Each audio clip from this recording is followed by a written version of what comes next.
We've got a winner in the Mike Babcock sweepstakes, the new head coach of the Toronto Maple Leafs. Mike Babcock takes over in Toronto after 10 years with the Detroit Red Wings.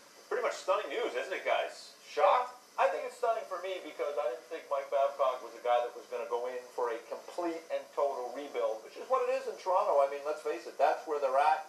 They've got a lot of work to do there. I didn't think Mike Babcock was the kind of guy that wanted to stand behind the bench of a team that is going to struggle most likely for a couple of years. Maybe Brendan Shanahan and that group can pull a couple of rabbits out of their hat in terms of moving some players out and bringing some other players in more quickly. But I think they are committed to a long-term rebuild.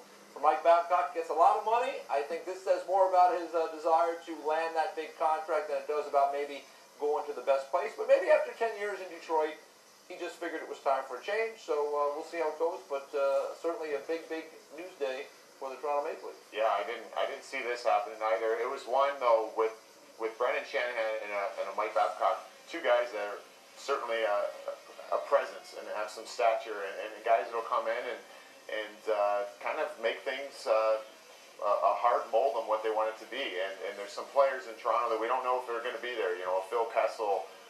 We don't know where the future is with these guys, but these two guys together certainly create that stability and that mold of what we want this team to look like. And then it's going to be a decision on those players. Are we going to do that?